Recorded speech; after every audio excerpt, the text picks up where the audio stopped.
अयोध्या में भव्य राम मंदिर में भगवान राम की मूर्ति बनाने वाले अरुण योगीराज श्री राम की प्रतिमा बनाने के बाद चर्चा में आए थे। प्रसिद्ध मूर्तिकारों की 5 पीढ़ियों के वंश से आने वाले एक प्रतिष्ठित मूर्तिकार हैं। राम मंदिर में योगीराज अरुण द्वारा बनाई गई मूर्ति प्राण प्रतिष्ठा में स्थापित हुई। वहीं बीकानेर दौरे के दौरान हमारे संवाददाता श्याम मारू ने उनसे खास बातचीत की।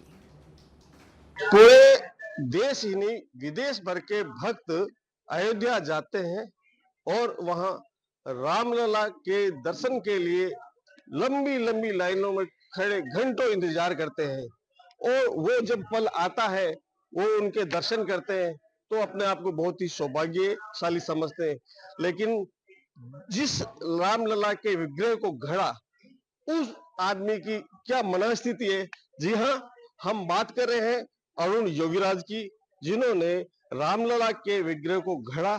आइए सबसे पहले जानते हैं कि उनकी ये क्या स्थिति रही जब उन्होंने पूरे विग्रह को गढ़ने के दौरान पूरा जो प्रोसेस चला, तो उनके दिमाग में क्या चल रहा था, क्या उनकी मन स्थिति रही होगी। सर नमस्कार। हमारा मनस्थिति यही था, किसी की हाल में हमको इनका दर्शन करवाना है देशवासियों के साथ। हम भी एक भक्तगण जैसा उस आंख में भगवान को कैसा देखना चाहते हैं, उसी आंख में आंखों उसी आंख लाइक नो आई एम उसी दृष्टि से निर्माण का पूरा कोशिश किया है। और ये पल हम लोग अक्षर में मुंह में वर्ड्स में बताना बहुत मुश्किल है, क्योंकि उस समय हम लोग बहुत क्या कहते हैं एक अलग ही समय पे जा रहा था, क्योंकि ये देश का बहुत प्रायोरिटी प्रोजेक्ट है और 500 साल से इसको हम लोग वेट कर रहा था और पूरा देश इसको देखना चाहता था और पहली बार देख रहा है। तो इसके लिए हमको ये सिर्फ इतना प्रेशर हम नहीं ले सकते, क्योंकि हम तो नरमाना है।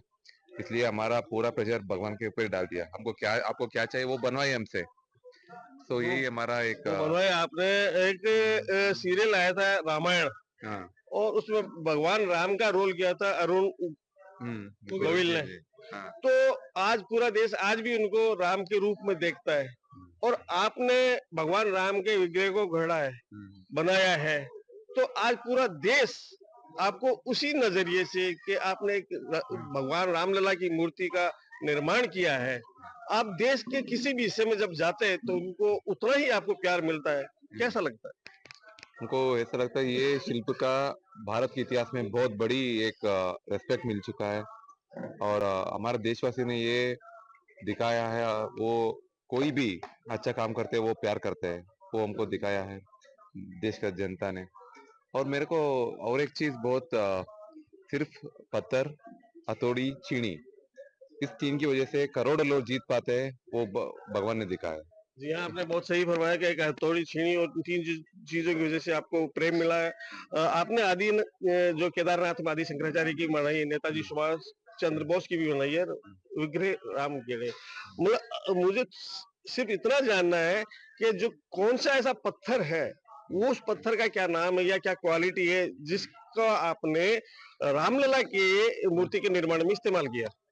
अभी देखिए राम मंदिर के लिए, राम मूर्ति निर्माण के लिए पूरा देश में कोई भी पत्थर देना चाहते हैं, कितना महंगा भी है वो देना चाहते हैं, मगर ये पत्थर मिला एक कैद में। उन्होंने एक फार्मर ने मना किया था, निकाल के फेंक दो इसको, तो वो पत्थर इधर आके अभी राम का मूर्ति बन गया। ये मूर्ति का स्पेशलिटी ये पत्थर का स्पेशलिटी ये रहता है, आ, आ, ये हमारा साउथ इंडिया में और कर्नाटका में 1000 साल पहले से हम यूज कर रहे हैं। ये एसिड, वाटर, एयर, फायर और वेदर प्रूफ रहता है। आप पूछ सकते हैं ये सब का जरूरत क्या है। तो साइंटिफिकली आप अभिषेक करते हैं, दूध जैसे बाहर आना बहुत इंपॉर्टेंट है, इट्स वेरी इंपॉर्टेंट। दूध हम अभिषेक करते हैं, दूध जैसे बाहर आना है। कई पत्थर में पोरस और माइका कंटेंट रहता है और उसके साथ वो रिएक्ट करके आप दूध तीर्थ जैसा पीने का आपको लायक नहीं रहता है। मगर ये पत्थर ऐसा नहीं है, ये किसी के साथ रिएक्ट नहीं करता है, साइंटिफिकली प्रूवन हो चुका है। हमारा Indian institute of rock management ने टेस्ट किया है, मगर हमारा पूर्वजों को ये सब 1000 साल पहले ही पता था। So the reason they have chosen this idle because it won't react to anything. तो ये थे अरुण योगीराज, जिन्होंने भगवान रामलला की मूर्ति का निर्माण किया, और वो बता रहे थे कि उन्होंने कौन सा पत्थर इस्तेमाल किया।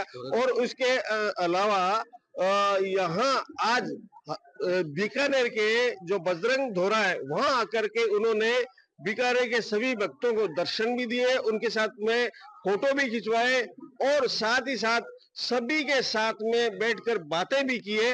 ये उनका जो एक आम आदमी का जो व्यवहार है, जो सदव्यवहार है, वो दर्शाता है।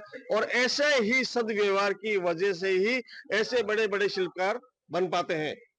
श्याम मारू, सच बेधड़क, बीकानेर।